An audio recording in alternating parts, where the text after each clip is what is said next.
As many people know, my wife and I actually adopted our first two children, Avery and Jordan. And we worked with Paul MacArthur, who's one of the top adoption attorneys in the state. So I'm here with Paul MacArthur, who's one of the top attorneys in Utah County.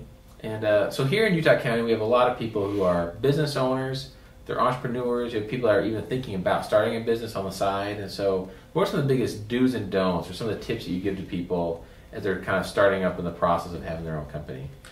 And let me start with the don'ts, and then I'll go to the do's. The don'ts, what I usually find is, and I understand that money is generally tight as you start out a new business. So it probably starts even a step before I'm suggesting, maybe at the budget level where you're deciding how much capital do we need to do this business venture. So what I usually find is, let's say it's a third-party vendor, okay? Both are excited about the contractual deal.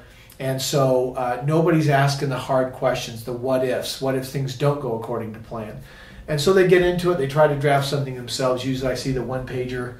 They'll type it up on a computer, both sign it, and then it falls apart at some point. And then they come in to see me to say, okay, what do we do about this? And at that point, it's probably expensive litigation at the least.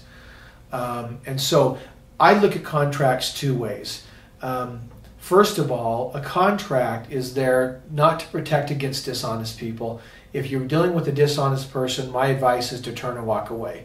It's not worth it. We can't write contracts good enough to overcome a dishonest person, because generally what they'll do is they'll hide assets so you can't collect, or they will intentionally breach knowing that you're not one that's going to spend the time and effort and money to actually go after them and litigate.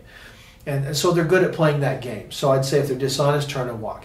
If they're basically honest, that's what we have contracts for. Contracts are to keep honest people honest. Contracts are also there to clarify expectations. And that's usually the step I find people skip.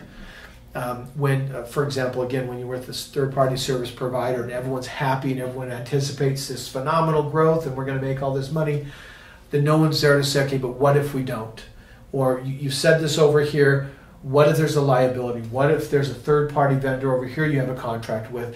Ask a lot of those questions, because I find after the fact, when things have gone poorly, that's when they come in, and that's when we're first asking those questions to them. So we'll say, well, you said this in the contract, but what if this happened? And they'll look, kind of give you the blank stare like, oh, we hadn't thought about that.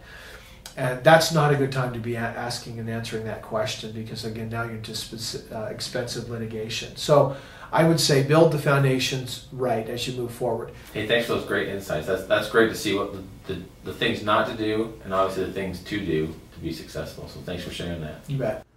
Thanks for watching this week's episode of Top Secret Tuesday.